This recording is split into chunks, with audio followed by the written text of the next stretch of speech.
Ya.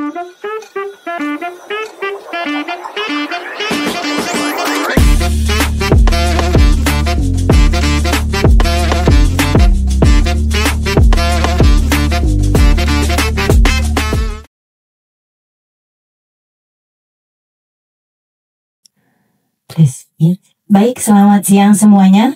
Salam sejahtera untuk kita semua. Senang sekali hari ini kita semua dapat berkumpul di ruangan audio visual Balai Pelestarian Kebudayaan Wilayah 8 bersama dengan para tokoh yang sangat luar biasa.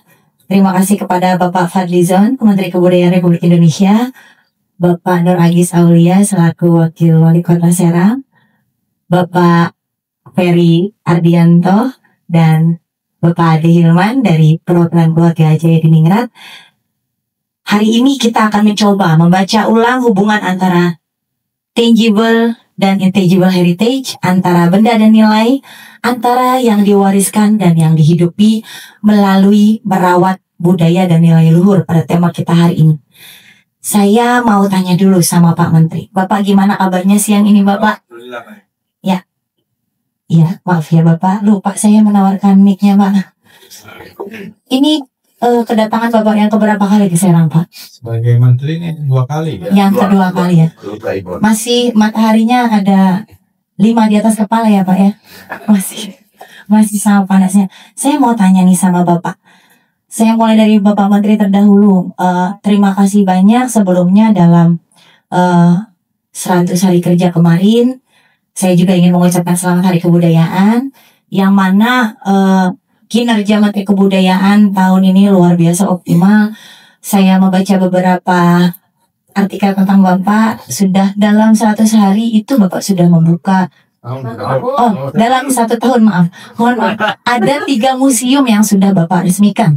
Oh, 100 berarti 100 hari betul? Betul, dalam 100 hari sudah 15 museum. Tepuk tangan dulu kalau untuk Bapak Menteri kita ya. Saya risetnya beneran loh ini. Saya cukup sekali ya. Iya betul. Jadi benar-benar dalam memajukan kemajuan kebudayaan, Menteri Kebudayaan ini sangat luar biasa mendorongnya Pak. Nah, yang ingin saya tanyakan dan ingin didengar semua tamu pada hari ini, bagaimana hubungan antara tangible heritage seperti situs, benda, artefak, dan intangible heritage seperti nilai, praktik, dan tradisi dalam menjaga kesinambungan budaya secara nasional. Karena Bapak kan yang harus menjahit begitu Pak. Dipersilakan. Terima kasih. Assalamualaikum warahmatullahi wabarakatuh. Selamat siang, salam sejahtera bagi kita semua. Om Swastiastu, Nama Budaya, salam kebajikan, Rahayu, Sampurasun. Yang saya hormati para tadi tanpa mengurangi rasa hormat ya, untuk mempersingkat waktu, ada Pak Dirjen dan para narasumber semua yang hadir di sini, Pak Wakil Wali Kota, keluarga dari daerah. Tadi sempat juga ngobrol dengan tokoh dari masyarakat Baduy dalam maupun Baduy luar ya, Pak Karmain, namanya nama bule lah. Ibu Ketua Kepala BPK 8 dan hadirin semua, saya senang sekali bisa hadir lagi di Banten karena saya melihat Banten ini punya potensi luar biasa, baik yang tangible maupun yang intangible, baik yang merupakan sesuatu yang artefak situs bendawi maupun yang non bendawi. Memang kata intangible itu seringkali diterjemahkan sebagai tak benda. Nah, ini agak membingungkan memang ya. Tak benda itu apa? Keris disebut sebagai intangible cultural heritage, tapi dia benda, gitu ya. Terlihat wujudnya ya Pak. Terlihat wujudnya. Jadi memang kita melihat apa yang menjadi warisan budaya, dan di bawah Dirjen Pak Dr. Restu Gunawan ini ada direktorat budaya, warisan budaya. Jadi cagar-cagar budaya itu ada di dalamnya. Kemudian juga ada warisan budaya tak benda yang sekarang kita buat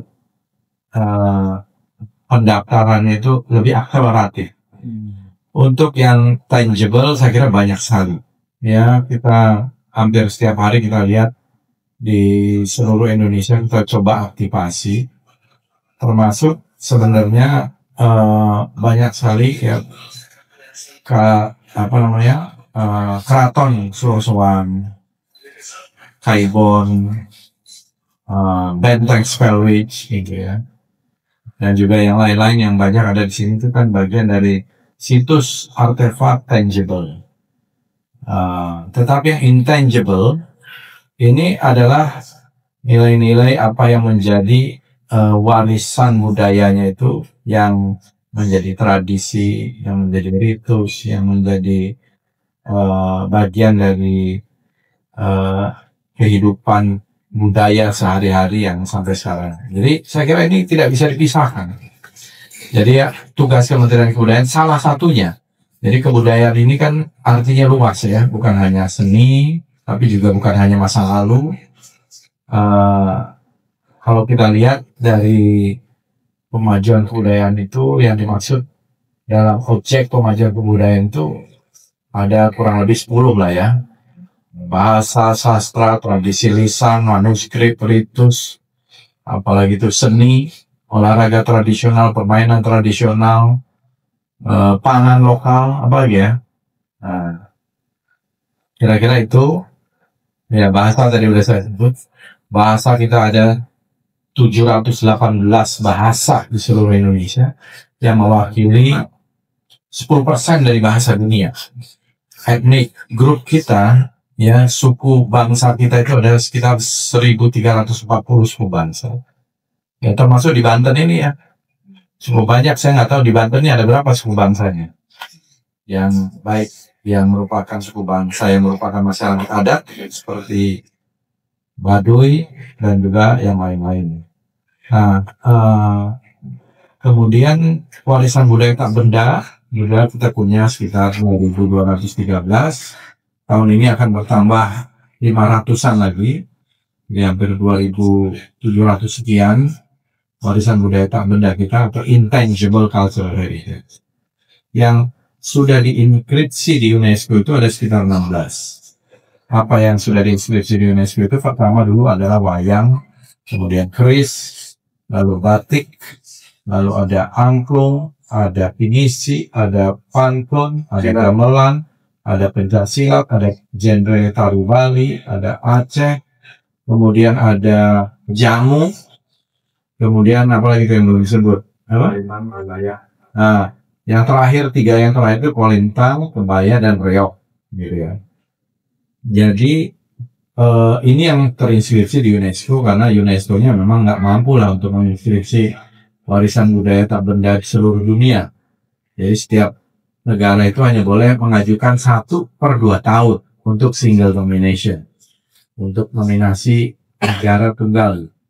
Nah, tapi kalau untuk yang joint nomination seperti kebaya kemarin, nah itu bisa tiap tahun bersama-sama. Untuk yang extension list seperti kolintang, nah kolintang itu extension list. Jadi sudah ada yang mendaftarkan, nah kita bersama-sama. Karena memang ada kemiripan antara kolintang itu dengan alat musik dari Afrika Barat ya, dari balafon namanya, dari Ivory Coast, Pantai Gading, Burkina Faso dan Mali. Itu betul-betul mirip, cuma resonannya yang berubah, yang berbeda. Nah, kita merawat ini, potensi kita itu puluhan ribu.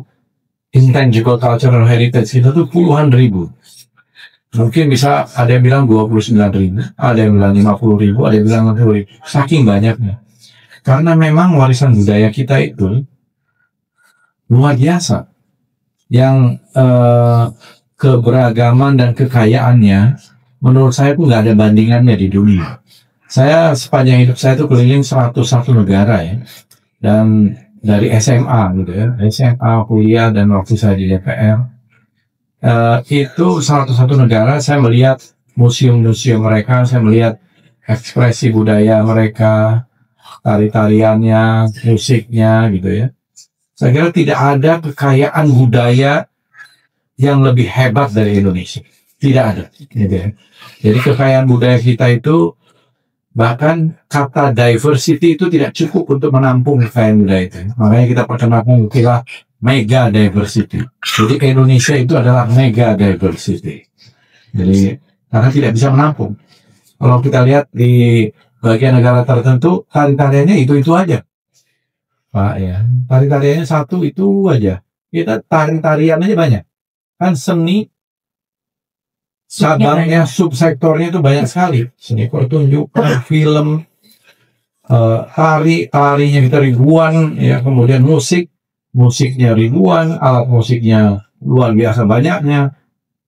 Saya katakan kemarin di panel Borobudur saja itu ada 200-an panel relief itu yang bercerita tentang musik. Ada 200-an. Ada gambar alat musiknya itu total yang berbeda-beda itu sekitar 48 alat musik. Itu pada abad ke-9. Jadi udah sangat modern kita itu, di zaman itu aja sangat maju. Ya, di abad ke-9 itu menurut saya sih bukan kuno, sudah maju, sudah modern. Gitu ya. Jadi kekayaan budaya kita ini memang belum kita manfaatkan dengan baik. Nah, karena itulah amanat dari Undang-Undang Pemajuan Kebudayaan itu bukan hanya pelestarian dalam arti melindungi, tetapi juga bagaimana mengembangkan, memanfaatkan, dan membina. Nah, inilah yang kita lakukan antara lain bagaimana budaya ke depan itu, baik yang tangible maupun yang intangible. Kalau yang intangible sebagai nilai itu yang hidup sampai sekarang, yang kita wariskan menjadi sebuah tradisi, baik tadi di berbagai itu, baik di pangan lokal, baik itu permainan tradisional, atau itu tradisi lisan, bahasa, dan lain-lain, maupun yang sifatnya artefak, material culture, atau budaya material, yang hidup, ya seperti benteng, dan lain-lain. Nah, ini kan harus kita pikirkan, mau diapain, masa cuman begitu aja. Nah, mungkin perlu kita pugar, supaya narasinya juga dikembangkan lagi, dan juga dimanfaatkan menjadi ekonomi budaya dan menjadi industri budaya ke depan. Saya kira itu pertama dari saya. Ya, baik, terima kasih Pak Menteri. Saya juga melihat betapa Menteri Kebudayaan beserta jajarannya juga begitu optimal dalam revitalisasi cagar budaya dalam 1 tahun kinerja ini. Tadi ada kata kunci yang saya sangat luar biasa. Oh iya ya, penting juga bagaimana kita sudah modern dari zaman dulu, pengetahuan tradisional yang bisa diterapkan hari ini untuk diregenerasikan kepada generasi Z ataupun generasi Alpha. Terlalu banyak ya di kepala saya, kayak terlalu bersemangat Pak Menteri, karena memang hari ini tuh banyak bahan yang menjadi, karena saya generasi 90-an Pak, itu bagaimana menjahit antara pengetahuan tradisional, pengetahuan yang lama, kemudian menjaring generasi Z supaya tidak nggak apa-apa lah ya K-pop-K-popan, tapi kok sama tradisi negara sendiri kita terlupakan. Saya boleh lompat dulu sama Pak Wakil Wali Kota, Pak Agis. Biasanya saya panggilnya Kang Agis nih, nggak apa-apa ya? Karena oh iya siap. Karena Kang Agis ini terkenal sekali di Serang, Pak Menteri. Kang Agis ini adalah salah satu stitches, istilahnya kayak salah satu penyambung yang hobi menjahit antara baby boomers nih sama generasi alpha. Gimana caranya semua berkolaborasi dengan sangat baik. Dari tanggapan tadi Pak Menteri tentang tangible dan intangible heritage, kalau dalam konteks kelokalan nih, bagaimana sih bisa nggak ya di Kota Serang itu menerapkan tadi bagaimana warisan budaya sebenarnya kan kalau objek ya Pak ya, objek tidak ada narasinya itu value-nya jadi tidak muncul begitu. Bisa nggak ya Kota Serang itu menerapkan untuk menjahit itu tadi Pak Wakil? Siap. Silakan. Ya Putri, sebelumnya saya izin pantun Bapak Ibu sekalian biar Cakep. Iya ya. tapi jangan cakep Jos Pak Oh ya. Jos, karena di Serang Jos, Jos. kalau di Serang Jos. Daun salam buah nanas. Jos. Nah, kurang kompak. Daun salam buah nanas. Jos. Yang jawab salam, saya doakan yang punya hutang-hutangnya lunas. Assalamualaikum warahmatullahi wabarakatuh. Waalaikumsalam.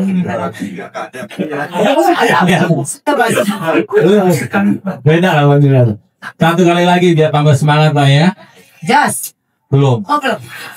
Wisata alam, pulangnya bawa daun nanas. Jos. Oh, sorry, saya ulangin aja. Wisata alam, pulangnya bawa daun salam. Jos.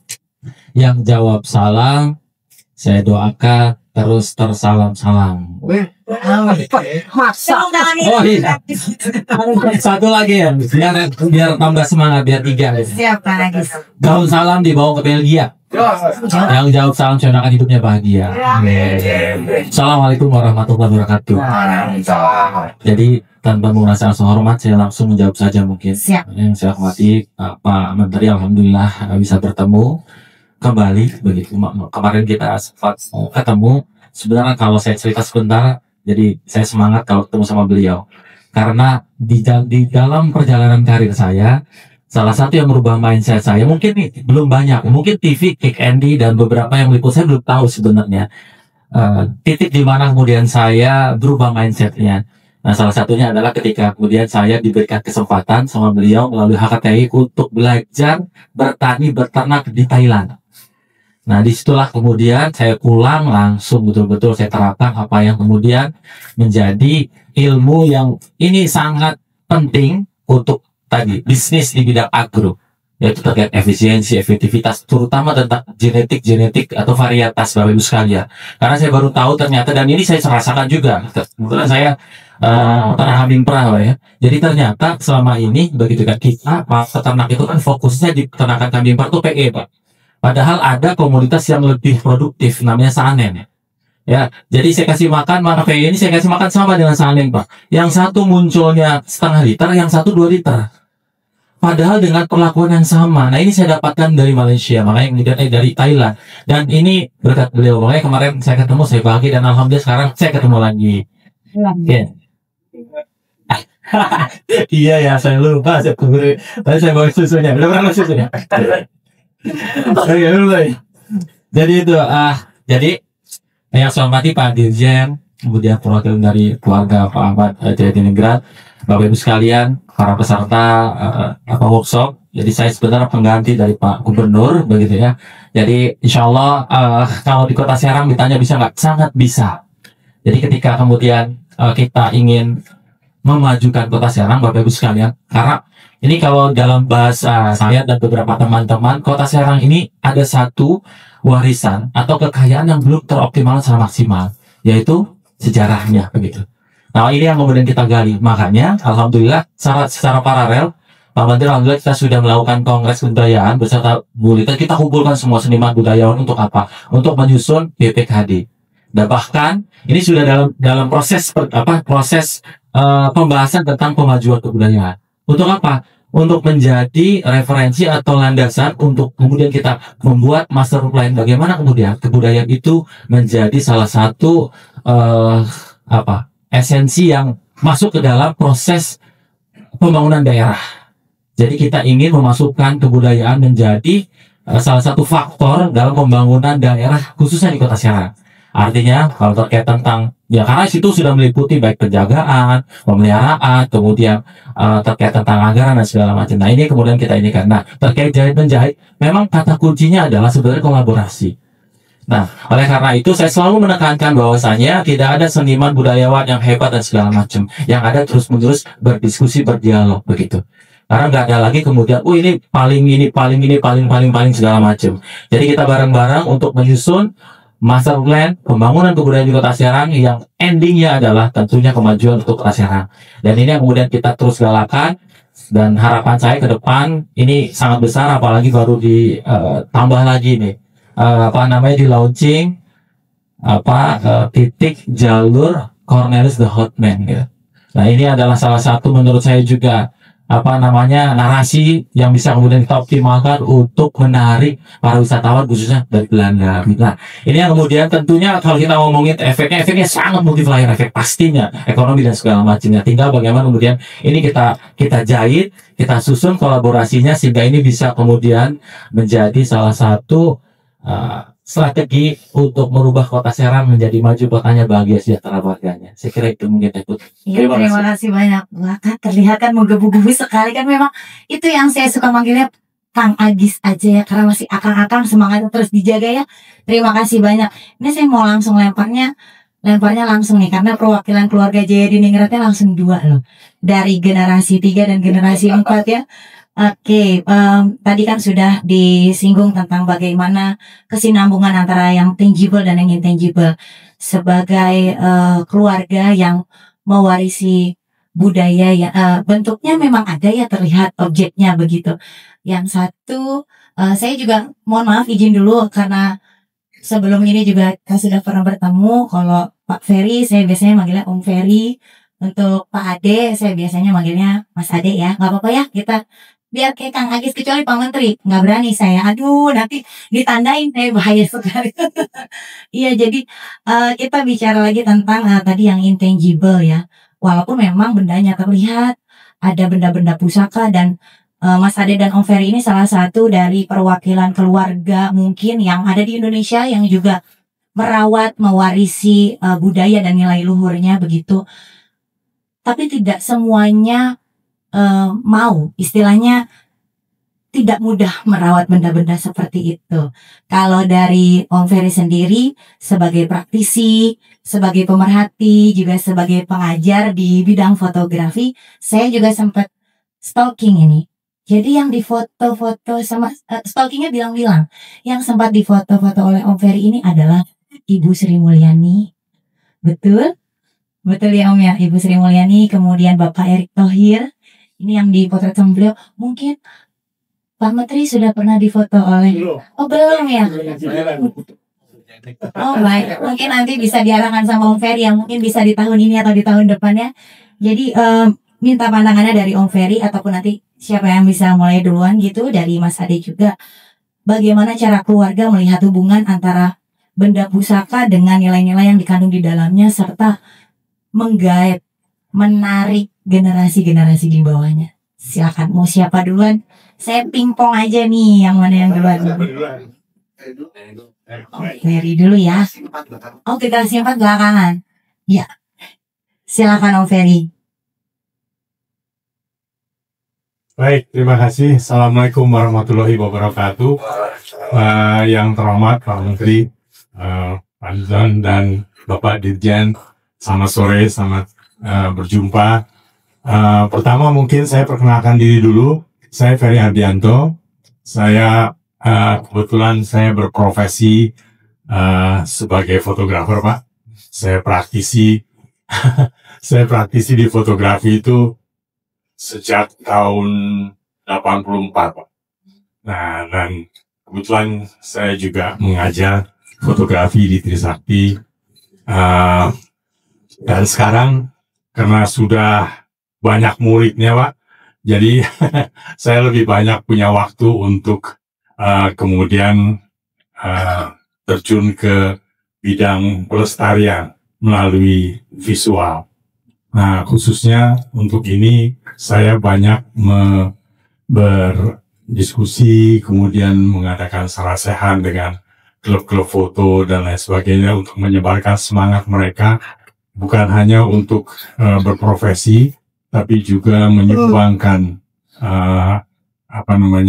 keterampilan mereka untuk sisi pelestarian budaya ini. Karena saya sendiri sangat tertarik untuk melakukan itu. Dengan saya pernah pergi kemana-mana ke suku Dayak di Kalimantan, pernah Pak, saya bikin dokumentasi tentang suku Iban. Jadi saya melihat memang profesi fotografi ini sendiri juga punya peluang untuk berperan di dalam pendokumentasian, pelestarian, dan memperkenalkan budaya-budaya yang disebut Pak Falizon tadi sangat kaya ya, sangat kaya. Bahkan semua hal yang semua hal yang berkaitan dengan budaya di Indonesia ini bisa kita dokumentasikan secara visual, ya. Dan saya sangat menganjurkan pada fotografer-fotografer muda tentunya adalah untuk supaya mereka punya perhatian terhadap kebudayaan bangsa sendiri, di mana kita sangat kaya. Dan kebetulan saya aktif di asosiasi, Pak, Asosiasi Profesi Fotografi Indonesia, yang punya cabang hampir di seluruh Indonesia saat ini, di mana saya harus juga memotivasi mereka, menginspirasi mereka bahwa mereka bisa melakukan sesuatu dengan keterampilannya, yaitu merekam dan mendokumentasikan budaya ini. Dan saya sangat senang sekali bahwa di museum ini hadir presentasi-presentasi ya mengenai situs-situs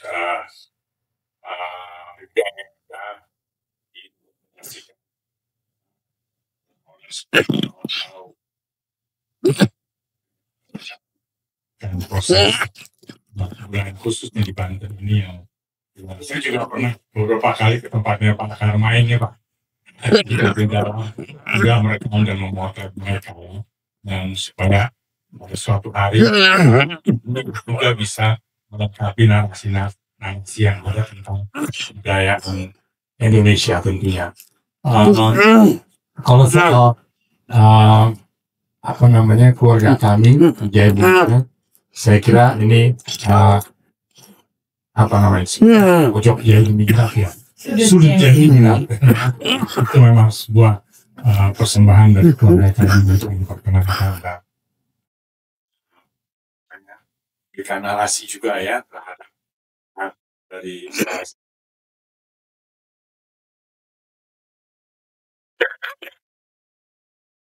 emosional yang dalam Kesultanan Banten. Ya, begitu nanti. Baik, terima kasih Bang Ferry.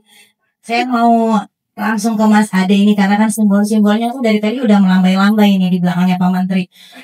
Udah ada simbol-simbol sesuatu itu ya. Bukan hanya pajangan semata ya, begitu ya Mas Ade. Bagaimana caranya sih agar tidak berhenti sampai simbol saja? Oke, langsung Mas. Terima kasih Bapak Menteri. Mungkin biar singkat Bapak-bapak jabat semua ya. Jadi saya tertarik tadi pada saat moderator bilang mengenai generasi sekarang. Ya, saya pribadi kebetulan Gen X. Saya mohon izin ya Bapak Ibu pakai bahasa santai nggak apa-apa ya? Oh ya. Saya dari Gen X.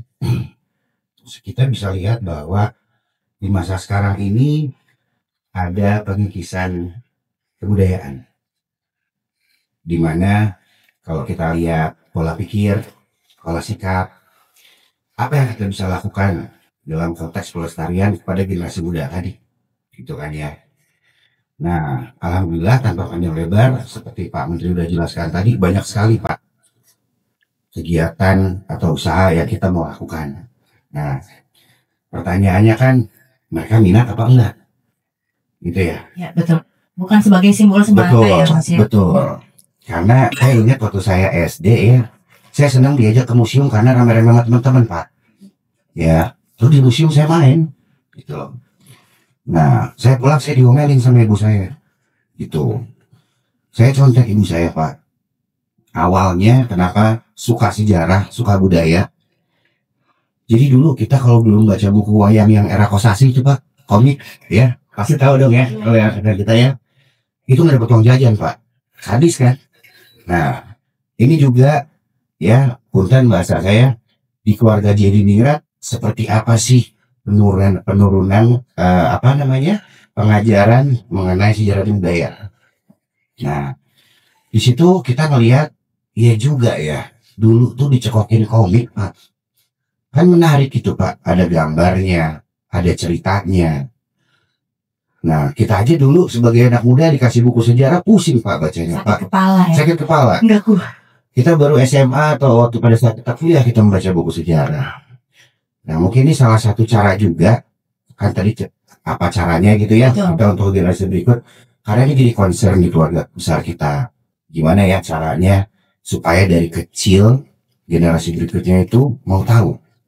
Nah, insya Allah kita hal-hal yang kita lakukan Pak, selain sudut jadi dingrat tadi sebagai kontribusi kita ya Pak ya. Tapi kan kalau sudut jadi dingrat itu kita sengaja buat warna seperti itu buat menarik buat anak kecil Pak. Nah, tapi kan itu terlalu berat. Barangkali salah satu caranya adalah dengan membuat buku anak, membuat komik. Dan itu ternyata di Indonesia udah banyak. Ya, mungkin seorang anak kecil lebih tertarik melihat Pangeran Diponegoro atau Cut Nyadi awalnya dalam bentuk kartun dulu Pak. Dengan begitu paling nggak melekat sedikit. Pada saat dia tumbuh kembang menjadi dewasa, ya dia akan pengen tahu lebih. Tapi paling enggak, kalau ditanya orang, ya, dia bisa tahu, oh itu pahlawan saya, dari mana? Dari Jawa. Kenapa dari Jawa? Karena di komiknya ada gambar tumpeng, pakai belangkon, dan katanya keratonnya di Jogja.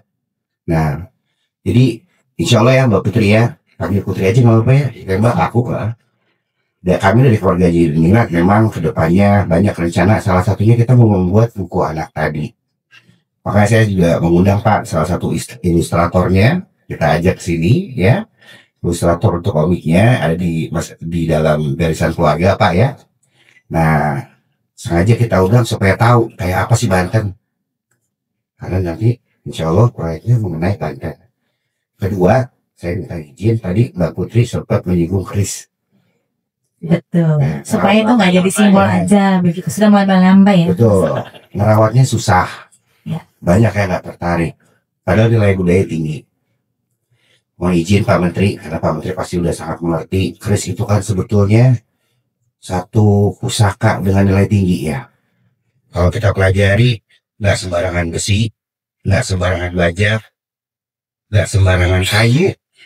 Ya, semua bahannya itu adalah bahan-bahan alam dengan kualitas tinggi. Nah, dan semua bagiannya itu memiliki filosofi tersendiri. Ya Pak ya, dari warnanya, dari bentuknya.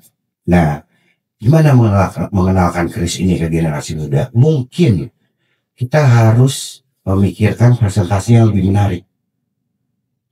Kalau dulu sih ada ya, kalau saya salah satunya dari zaman SMA tuh udah suka ikut sarang keris, tapi kan beda dengan anak sekarang ya Pak. Tadi Putri sempat bilang tentang K-pop, Iya, gitu kan betul. ya. Nah, Kalau disuruh memilih sih mereka pasti lebih Pasti. condong ke yang pasti ini K-pop ya.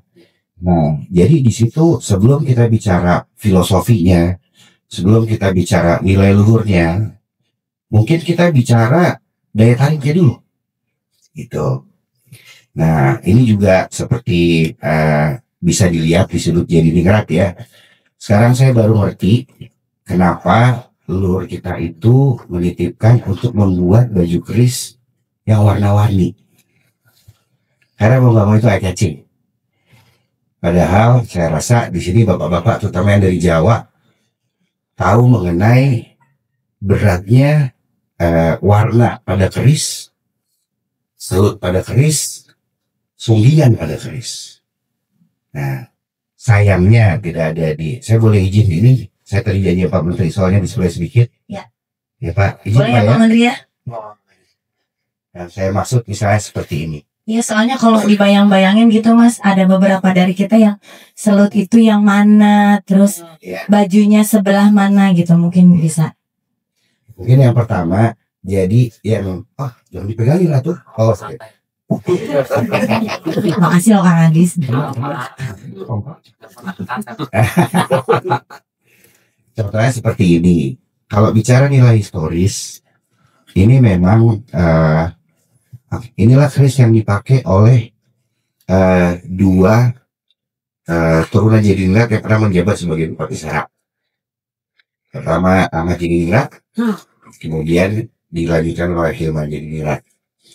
Mereka menggunakan keris bergantian Pak, dan inilah keris yang dipakai sehari-hari. Nah, saya waktu itu dapat pesan dari kakek saya, dari ibu saya, gimana caranya bikin jadi menarik, jadi yang eye-catching.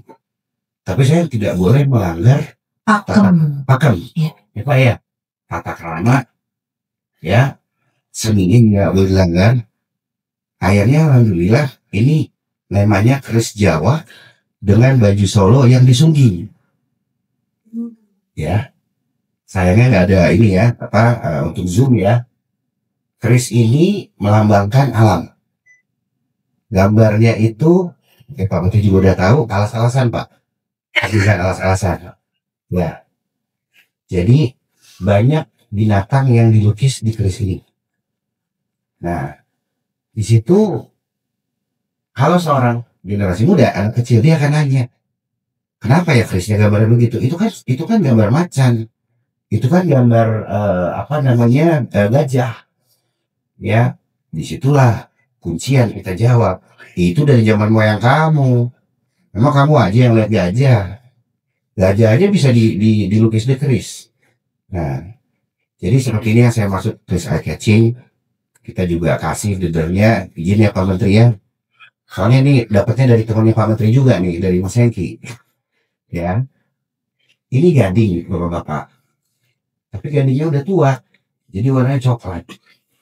Balik lagi ke anak kecil, itu apa sih pegangannya kok ukiran-ukiran begitu? Ini gading. Kok coklat? Gading kan putih. Ya gading udah tua ya jadi coklat. Banyak kena tangan. Nah, barulah nanti terus warnanya merah.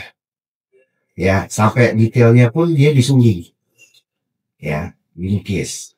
Barulah nanti pada saat si anak menginjak umur dewasa, kayak apa sih keris isinya? Izin ya Pak ya.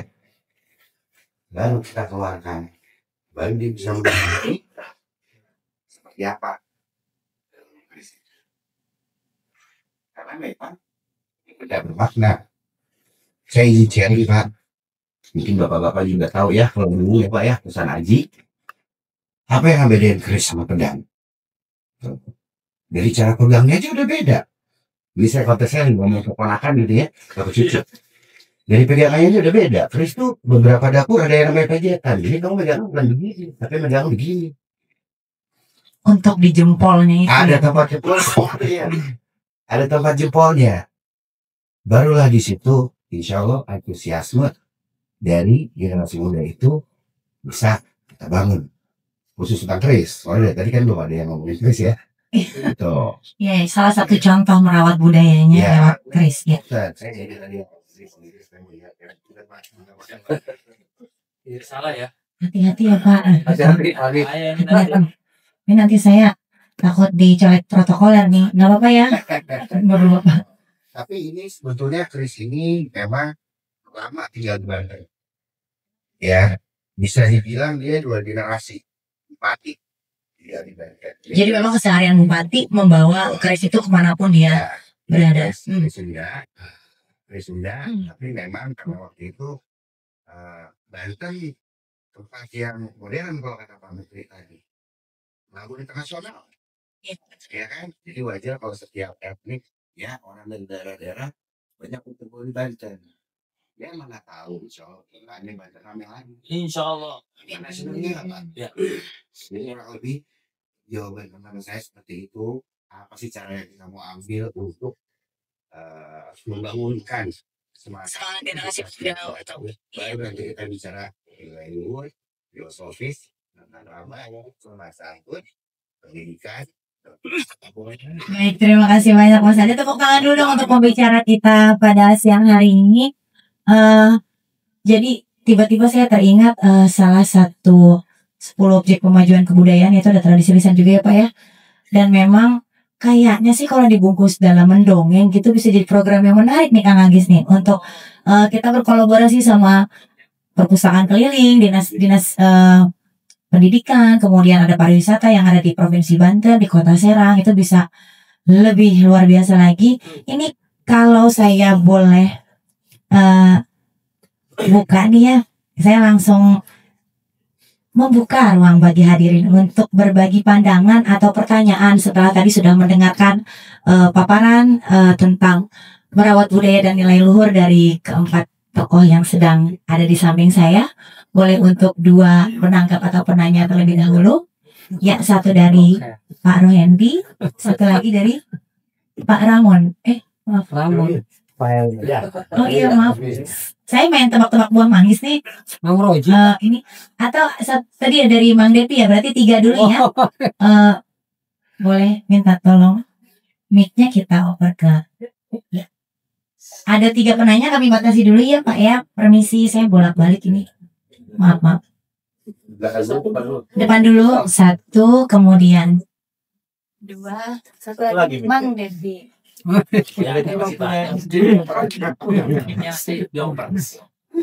Boleh ada tim Balai Pelestarian Kebudayaan yang standby di tengah ya. Terima kasih. Baik, untuk Pak Ren saya persilakan. Assalamualaikum warahmatullahi wabarakatuh. Sampurasun. Alhamdulillah Pak Menteri yang saya hormati, Pak Fadlizon. Dulu kita sempat ketemu Pak pada saat KW dan KW. Itu yang atur keseniannya waktu itu kita. Bahkan waktu itu Bapak pesan bantu ke saya Pak. Saya dari Pandeglang Pak. Betul. Siap. Kang Agis, siap Pak. Selalu semangat. Sekarang sedang punya event ya, Festival Kaibon. Oke Pak Restu, terima kasih. Ini juga selalu membantu kami di Sanggar Pak Restu ini. Saya dari Dinas Pariwisata Pak. Tadi Bu Linda sudah banyak ngobrol dengan Bapak kabarnya. Jadi hari ini Bu Linda mau tidak hadir di sini, mewakilkan ke saya. Jadi pertanyaannya Teh Putri, dari tadi kita ngobrol kebudayaan, merawat budaya nilai leluhur. Bagi kami, ujung-ujungnya kebudayaan itu adalah harus bisa.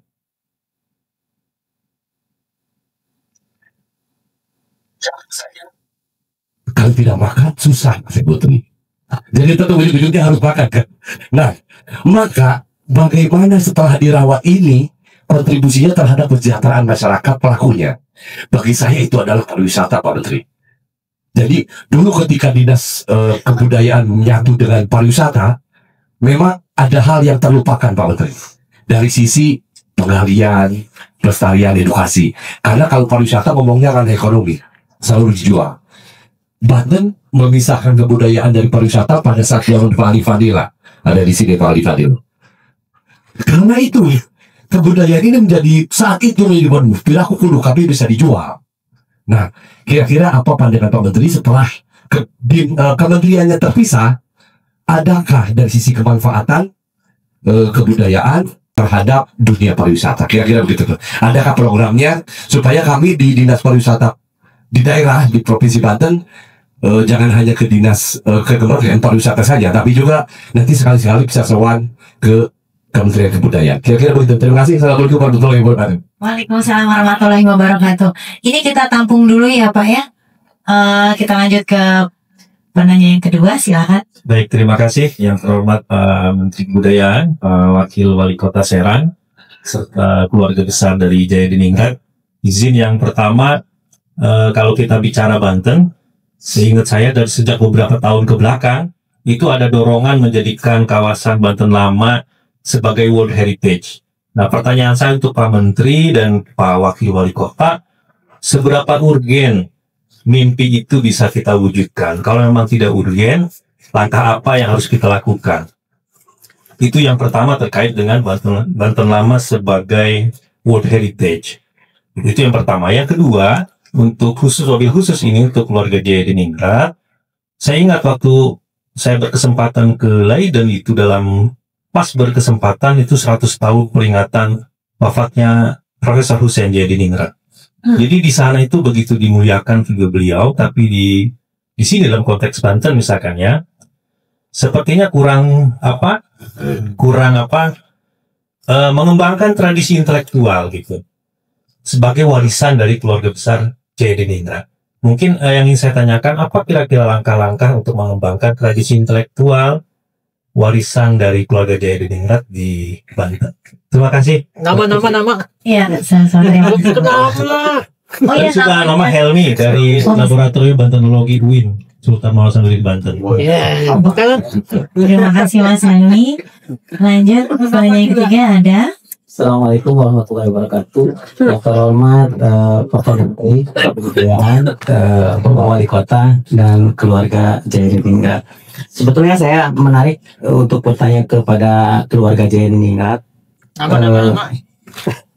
Nama saya Devi Novel Halwani. Biasa dipanggil Mang Devi Channel. Yang saya tanyakan itu yang membuat saya bertanya itu kepada keluarga Jayadingrat, mungkin Pak Ferry atau Pak Ade yang bisa menjawab.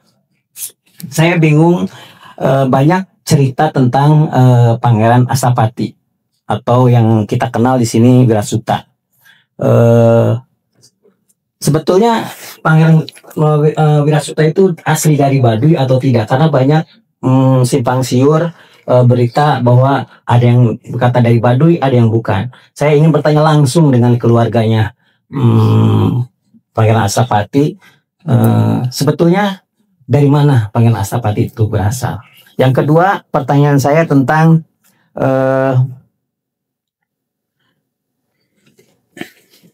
keluarga Jayadingrat itu asli dari Banten, tapi seperti hilang di Banten. Keberadaannya hilang di Banten. Betul kata Pak Helmi tadi bahwa nama Jayadingrat sudah melegenda di Banten, tapi sepak terjangnya sekarang hilang. Nah, kenapa? Sekarang bagaimana? Apa masih ada gerakan-gerakan Jayadingrat yang seperti dulu? Hanya itu saja, terima kasih. Assalamualaikum warahmatullahi wabarakatuh. Waalaikumsalam warahmatullahi wabarakatuh. Terima kasih nih Pak Helmi dan Mang Devi Channel. Baik, mungkin bisa langsung saya lempar ke Pak Menteri tadi tentang industri ekonomi kesejahteraan bagi pelakunya, terutama bagi yang merawat warisan seperti itu. Sebelum saya menjawab itu, saya tertarik tadi karena Pak Ferry ini juga profesinya fotografer ya. Kita banyak mendapatkan informasi itu justru juga dari dunia fotografi, kartu pos ya. Saya mengoleksi misalnya kartu pos India sampai ada sekitar 7.000-an dari berbagai kota. Itu yang menarik. Nah, di situ kita bisa belajar banyak sejarah juga.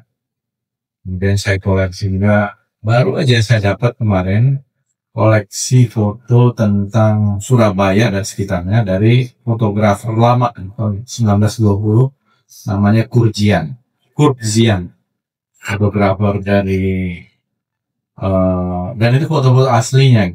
Jadi kita bisa melihat bagaimana wajah dia memotret Borobudur, dia memotret Gunung Bromo, dia memotret banyak gitu dari Kurzian itu, dan sampulnya pun pakai gambar wayang. Jadi foto aslinya yang dikomision sama dia. Lalu ada, saya punya koleksi fotonya Jepang juga ada dulu, Satake, Cepas, ya. Kemudian ada lagi Van Ingen. Van Ingen itu fotografer di Jawa Timur juga sampai tahun 1920-an. Jadi banyak memotret karya-karya budaya kita yang luar biasa. Jadi memang kita sangat butuh sebenarnya kerjasama untuk itu, salah satu juga untuk menarik generasi muda, apalagi sekarang kan sudah dunianya sudah digital, jadi orang melihat dari berbagai perspektif. Makanya di Kementerian Budaya ini ada Direktorat Budaya Digital.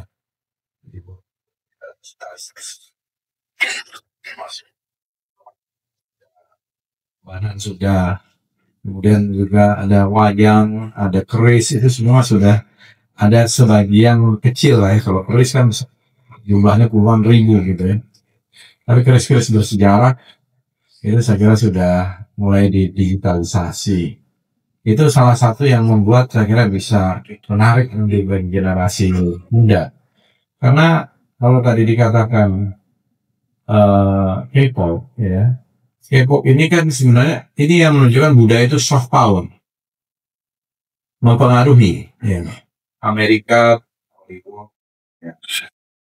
Kita mindset kita, kesukaan kita karena suka dipengaruhi oleh budaya Barat, gitu ya, melalui film. Ada India, ada Bollywood. Nah, Koreanya dengan gelombang Korean Hallyu, ya, ada K-pop dan drama Korea, film Korea. Jadi kita juga ingin melakukan itu karena memang amanat konstitusinya adalah pasal 32 ayat 1 itu negara memajukan kebudayaan nasional. Pasal 32 ayat 1. Negara memajukan kebudayaan nasional di tengah peradaban dunia. Jadi kita harus memberi kontribusi bagi peradaban dunia. Saya kira banyak yang sangat berpotensi. Misalnya kemarin dari 2.213 itu yang namanya pacu jalur. Pacu jalur saja itu sudah berlangsung lebih dari 120 tahun. Viralnya ya baru berapa 6 bulan terakhir kali. Sekarang sampai yang namanya pacu jalur itu ditiru oleh yang namanya pemain sepak bola, selebriti bola, oleh pembalap Formula One, bahkan dari K-pop, BTS aja niru pacu jalur, gitu ya.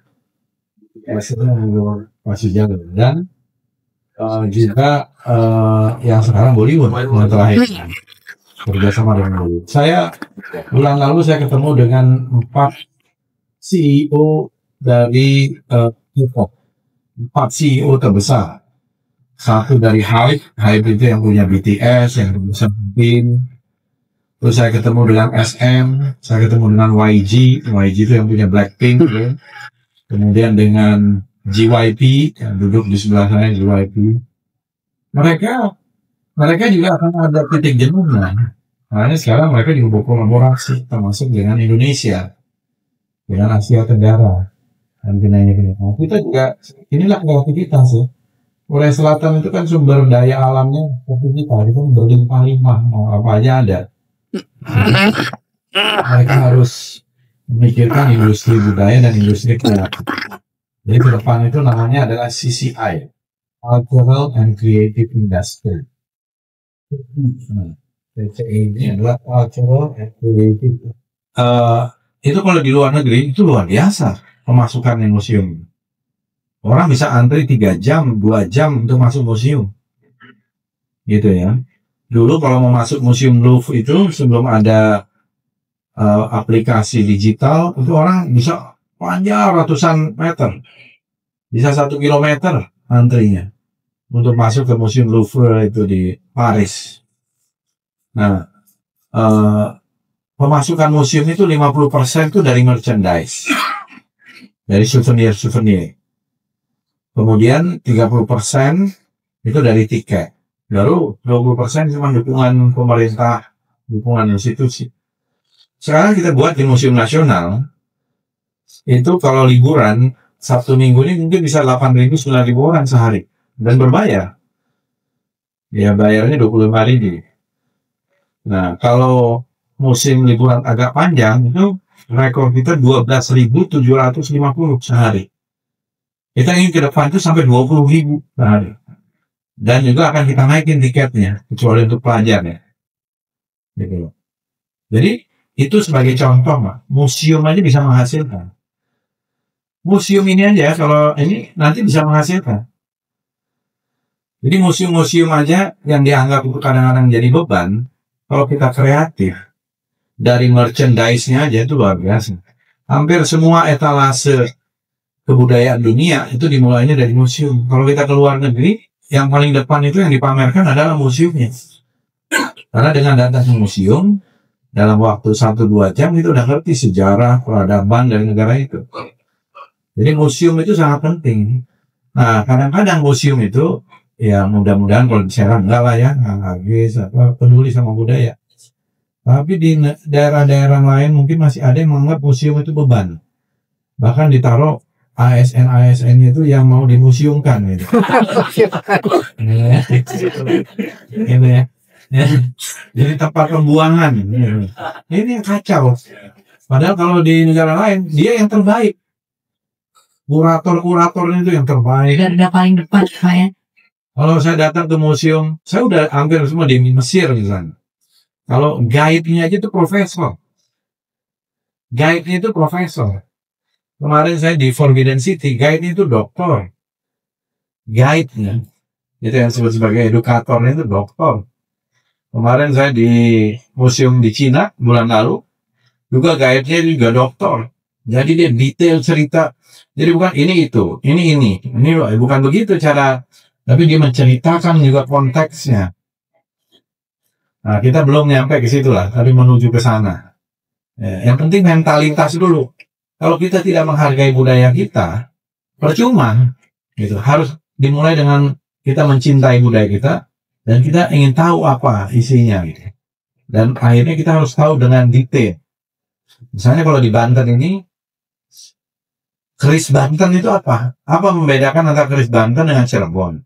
Apa membedakan dengan keris dari Bandung atau dari Jawa? Karena varian kerisnya banyak sekali. Itu sebagai contoh. Jadi sampai dia mendetil. Koin Banten. Koinnya itu apa? Dari mana? Abad keberapa? Manik-manik. Dan segala macam. Termasuk detail ke benteng. Bisa menceritakan tentang keraton Surosowan. Bagaimana ceritanya dulu ini. Tadi yang kita resmikan. Cornelis de Houtman.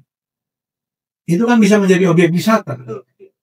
Bisa menjadikan di sinilah nih titik nol. Kalau mau disebut titik nol, Belanda mulai menjajah ya mulai dari situ ibaratnya. Walaupun niatnya dulu bukan menjajah tapi berdagang, mencari sumber-sumber rempah-rempah, sumber-sumber alam dan lain-lain yang mau dibawa ke Eropa.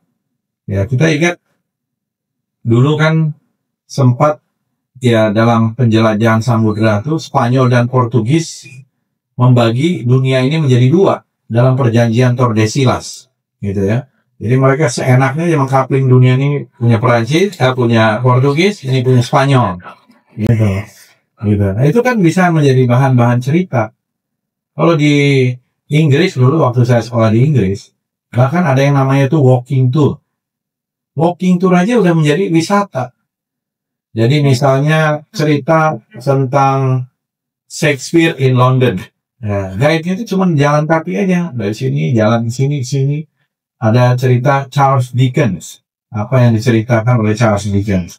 Ada cerita misalnya tentang Jack the Ripper. Ini pembunuhan pertama di sini, pembunuhan kedua di sini. Itu jadi cerita. Jadi wisata dan berbayar. Bayar bisa 10 pound sterling. Padahal dia modalnya cerita doang. Nah, Banten lama juga bisa menggerakkan pemanfaatannya banyak sekali. Infinity, gitu. Asal kita kreatif. Nah, tapi kalau kita nggak kreatif ya akan susah. Jadi tugasnya pemerintah hanya memfasilitasi. Tapi akan tergantung pada para pelaku budaya. Jadi memang kolaborasi antara pusat, provinsi, kabupaten kota, swasta juga kita libatkan. Sekarang saya buat namanya Dewan Pengatur Board of Trustees untuk museum dan cagar budaya. Saya libatkan nih pengusaha-pengusaha kaya, konglomerat kita libatkan untuk ikut membantu. Nah, ini kamu membantu candi ini, membantu itu, gitu. Dan nggak perlu semuanya pakai APBN. Itu public private partnership. Bahkan individu yang mau nyumbang ada, kita bisa lakukan itu. Yang paling penting itu jelas, semuanya transparan, tidak dikorupsi, ada akuntabilitas dan lain-lain gitu. Nah, ini yang kita perlukan termasuk untuk membangun di siklus Banten lama. Saya kira harus melibatkan juga swasta. Melibatkan nanti yang antara Krakatau Steel atau apa yang ada di sini yang berusaha di Banten, ada perkebunan atau apa, itu sangat bisa dilibatkan. Jadi saya kira itu yang terkait dengan manfaat. Jadi kalau misalnya keraton Surosowan kita pugar jadi bagus dan kira-kira sesuai, pasti yang datang akan banyak. Kalau tempatnya nyaman, narasinya kuat, itu akan datang orang. Sebentar aja tinggal tuh. Sekarang pengunjung Borobudur juga luar biasa banyaknya. Tapi kita merasa belum puas. Bahkan kita ingin Borobudur itu jadi living heritage.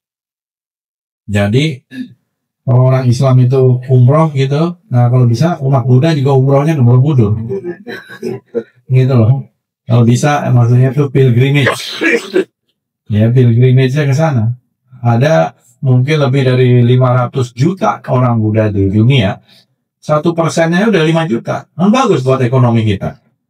dan juga untuk masyarakat yang ada di sekitarnya, untuk pelaku-pelaku budaya, itu akan hidup semua. Nah, situs Banten Lama ini memang lebih banyak peninggalan dari Kesultanan. Masjid Bantennya sendiri luar biasa hebat, dari tahun 15 berapa tadi, 27. Pasti banyak orang yang mau ziarah, banyak orang yang mau ke masjid, orang yang mau lihat benteng, orang yang mau menikmati kuliner.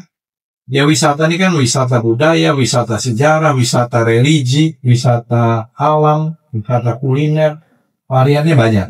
Itu dihilir. Penerima manfaat dari budaya itu sebenarnya adalah pariwisata. Gitu. Kemudian yang soal World Heritage, saya kira itu salah satu opsi pasti. Tapi memang antriannya panjang. Sekarang ini cukup banyak nih. Antrian yang kita daftarkan, namanya itu tentative list untuk World Heritage itu cukup banyak. Ada Muara Jambi, ada yang sudah itu Borobudur, Prambanan, kemudian Sangiran ya. Ya, ada beberapa yang lain. Yogyakarta, Sumbu Kosmologis Jogja, Sawalunto, ada beberapa yang lain. Saya kira sangat pantas Banten ini juga menjadi World Heritage. Sangat pantas. Tapi kita bangun dulu lah ekosistemnya sehingga bisa berkembang. Terima kasih. Baik, tepuk tangan yang meriah untuk jawaban dari Pak Menteri atas pertanyaan dari Pak Royendi dan Pak Helmi. Kemudian sebelum ke pertanyaan yang kedua pertanyaan ketiga dari Mang Devi. Mas Devi, boleh ya Mas Devi? Dari Mang Devi, saya gabung nih kayaknya pertanyaan Mang Devi dengan Pak Helmi yang kedua, kurang lebihnya relevan ya, sama, memiliki korelasi yang sama, yaitu kepada keluarga Jaya Diningrat Jingjing. Sebelum itu, saya mau kasih tahu Pak Menteri nih, kalau tadi tuh sempat disebut walking tour. Betul? Walking tour. Sebetulnya Kang Agis kita yang sangat kece ini sedang pernah melakukan walking tour ya Kang Agis ya, di Kota Serang.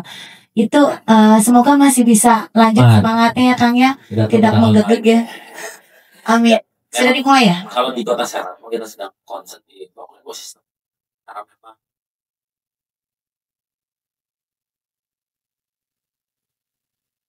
nah ini memang kita terus mengkolaborasikan. Tapi sudah ada beberapa. Jadi selain walking tour, kita juga sudah menyusun wisata city tour, wisata kawasan Banten Lama. Dan yang sedang berproses juga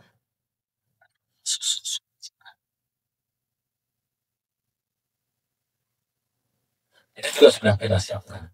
Semua memang berproses. Tinggal untuk tanggal mainnya. Iya, mohon dikawal ya teman-teman semuanya ya. Kawal terus sampai jadi. Ya, jadi bisa berkesinambungan gitu dengan Pak Menteri tadi ya. Ya, amin. Kemudian pertanyaan langkah untuk mengembangkan atau mengembalikan literasi intelektual atau warisan intelektual dari keluarga Jaya Diningrat, serta saya sambung dengan pertanyaan Mang Devi. Ada korelasinya, keluarga Jaya Diningrat ini kenapa hilang, pada kemana, padahal kan dulu memang sangat punya pengaruh yang besar dari Banten itu sendiri. Silakan dari Om Ferry ataupun dari Mas Ferry. Ke generasi 4 ya. Oh, ke generasi 4. Jadi tamu undangan sekalian, saya kenalin juga ya bahwa Mas Adi ini sekarang menjabat sebagai ketua perkumpulan keturunan Jaya Diningrat. Jadi kalau ada apa-apa, ada yang mau penelitian, boleh langsung menuju ke Mas Ade. Silakan Mas Ade. Tapi ketua sebelumnya Om Ferry sih. Oh iya, generasi 3, generasi 4. Ada ketua. Baik, silakan. Ya, terima kasih atas pertanyaannya. Saya coba jawab. Tadi pertanyaan dari Mas Helmi ya, ada kaitannya dengan pertanyaan Kang Devi nomor 2. Jadi memang disepakati ya di keluarga besar turun-temurun itu diajarkan salah satu jalur terpenting itu adalah pendidikan. Nah, saking pentingnya pendidikan inilah kita dibekali satu pandangan bahwa memang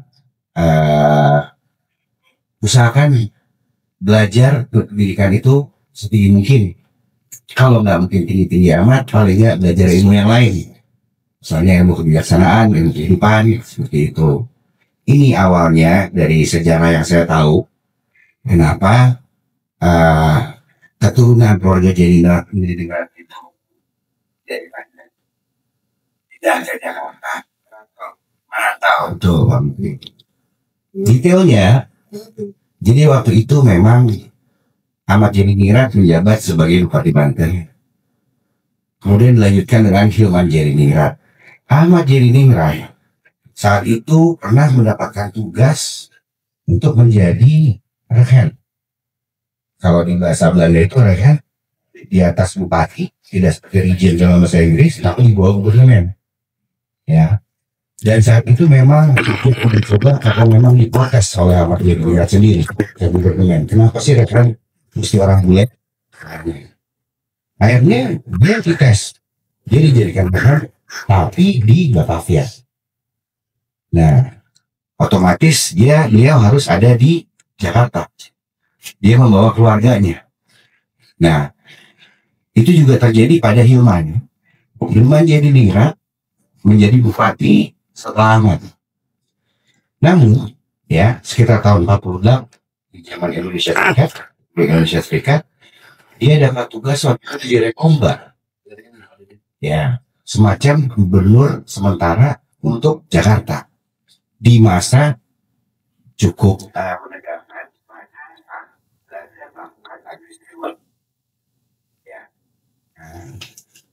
itu juga kenapa keluarga Hilman akhirnya pindah juga ke Jakarta.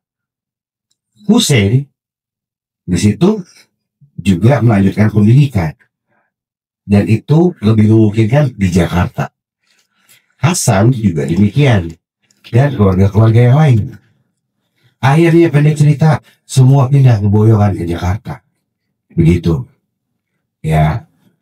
Kemudian tapi kita patut bangga ya karena kalau kita buka website Fakultas Hukum UI ya pertama sekolah hukum didirikan itu atas prakarsa dari Ahmad Jariningrat. Dari Banten loh. Itu cerita yang beredar. Cerita yang beredar di mana? Ya. Otot-ototan. Karena saat itu Belanda, Pak, ya. Kehabisan juru tulis. Yang bisa baca, tulis, bisa bahasa Belanda, ya, dan punya bekal ilmu hukum. Nah, di situ cikal bakalnya adalah Ahmad Jariningrat ngotot ke pemerintah Belanda. Ya kalau nggak ada lagi orang Belanda karena gajinya lebih besar di koloni Inggris, di koloni negara yang lain, jadikan dong Bumi Putra jadi juru tulis. Dan disitulah Belanda tidak punya pilihan harus menyekolahkan Bumi Putra. Dan berdirilah Rechtshogeschool atau Rechtsschool, ya, sekolah hukum yang hingga sekarang menjadi Fakultas Hukum UI. Poin dari cerita itu, jadi memang alasan kita pindah karena kita harus melanjutkan pendidikan. Untuk saat itu aja. Secara otomatis karena tinggal di Jakarta, ikut rayon Jakarta, kurikulum Jakarta, ya susah tuh bolak-balik ya. Kayak tadi pagi mau berangkat ke sini gitu ya, kedua tante saya ini Pak nanya, Dek, kan sampai sekarang 3 jam ya Dek? Beda zaman Banten. Ini udah jalan tol. Masa sih 1 jam 20 menit nyampe? Pas nyampe, kok udah nyampe? Jadi itu yang membuat zaman itu berapa hari? Kalau saya terakhir sih para tante tahun 90-an emang 3 jam Pak. Tapi zaman saya SD kalau ziarah setengah hari ya tante ya. Belum ada jalan tol. Nah mobilnya juga holder yang zaman dulu tuh ya. Jadi kembali lagi jawabannya itu alasan kenapa kita pindah ya. Namun alhamdulillah hasil dari pindah itu pun kita bisa mudah-mudahan bisa berguna untuk Banten juga. Contoh tadi patung di Leiden ya, kita juga dikontak sekarang nih karena di Belanda sedang pergerakan cukup gencar anti kolonialisme, dekolonialisme. Ada beberapa profesor yang menghubungi kita ya, dan di situ ada yang ingin menulis Hussein awalnya tentang Hussein Jariningrat karena paketnya yang ada di Leiden cuma itu kan ya. Tapi ternyata sampai sini dia pengen tahu lebih gitu. Ceritain juga ke bapaknya, abang-abangnya, adik-adiknya gitu. Dan akhirnya memang ada kesamaan di antara semua sekolah. Nah, menjawab Pak Helmi tadi, Mas Helmi tadi, intelektualitas. Karena memang sulit mencapai intelektualitas kecuali kalau kita memang pendidikan. Kita belajar.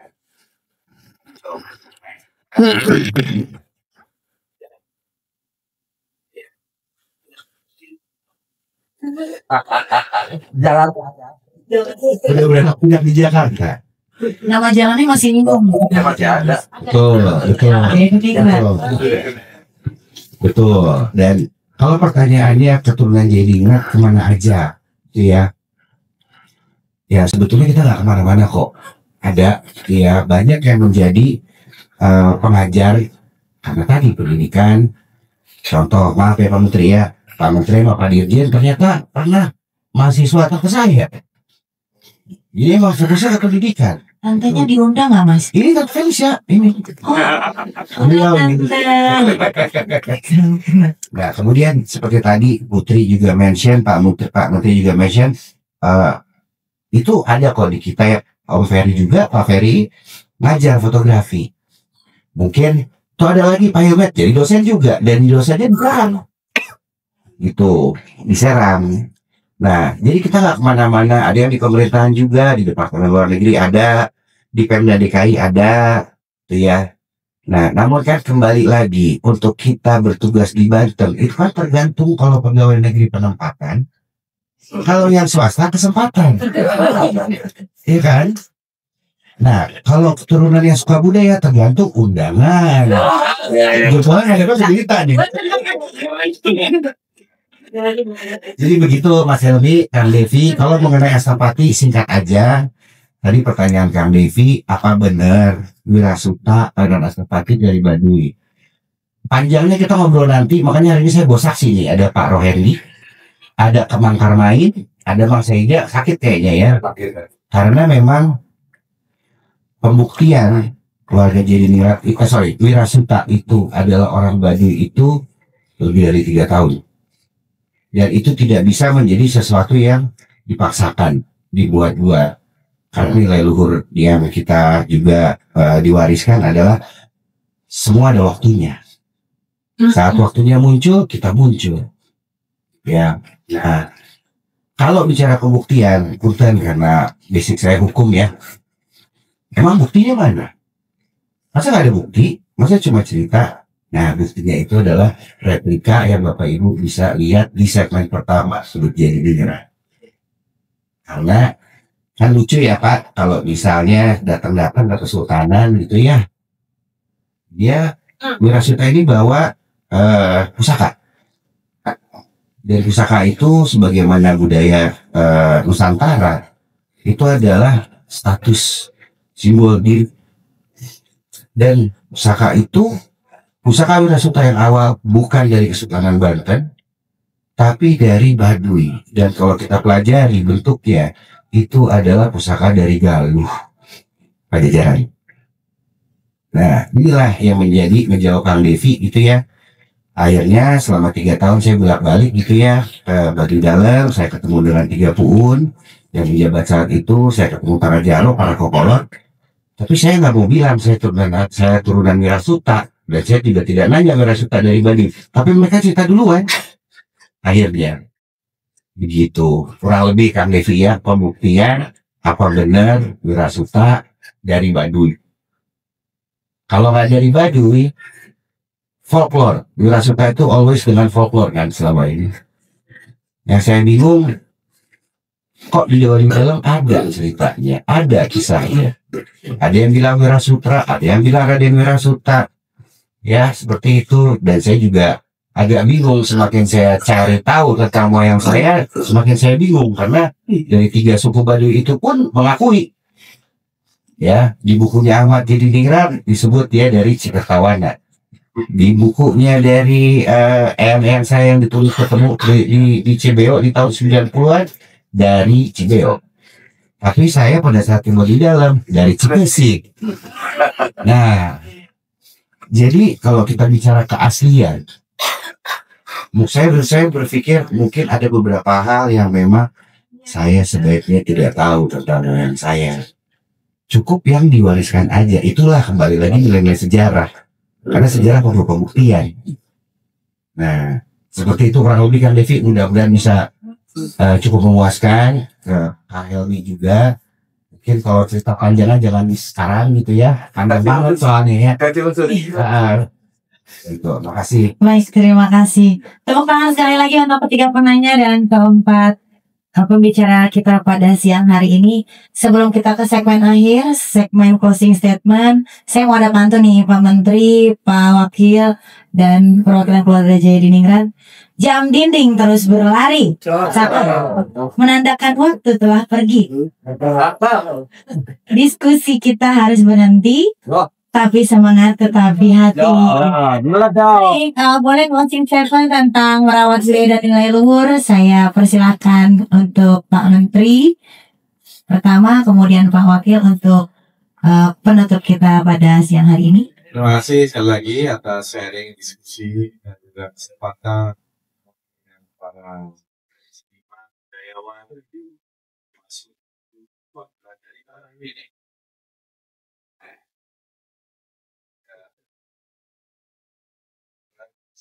Saya terakhir kesempatan untuk melihat, saya punya majalah Sinpo,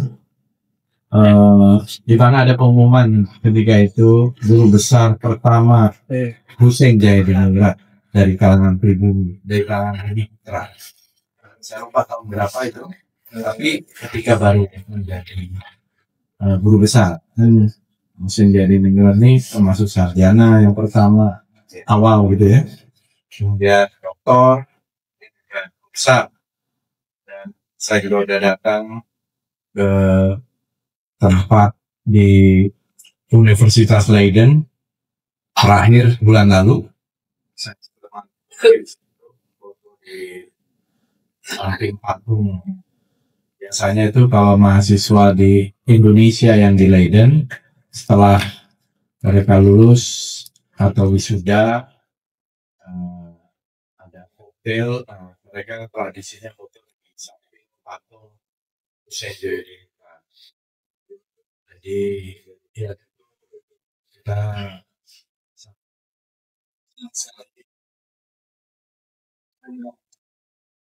macam dengan Banten ini, saya kira ini juga bagian dari sejarah yang perlu didiskusikan, mungkin diseminarkan lebih jauh ya, sebagai bagian dari kekayaan sejarah dan kekayaan budaya. Saya kira itu dari saya. Terima kasih. Wassalamualaikum warahmatullahi wabarakatuh. Ditutup sekali lagi, ditutupnya mau Ferry, saya mau nonton Ferry paling sedikit. Ya, siap. Kalau saya secara pribadi sebenarnya makin bangga jadi orang Serang, orang Banten, karena dari sejarah dan segala macamnya yang meyakinkan bahwasannya ternyata orang Serang, orang Banten itu luar biasa.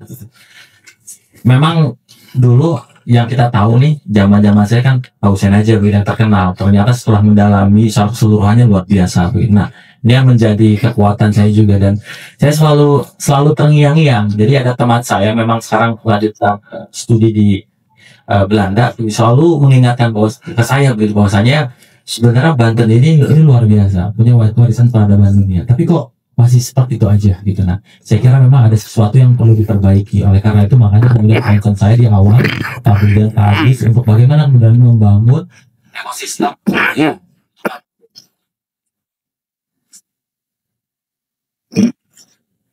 Saya tutup dengan pantun. Jalan ke tepian. Jalannya baru aurakas. Terakhir ditutup sama Ferry. Generasi 3, generasi 4 harus ngalah ini Mas Ade.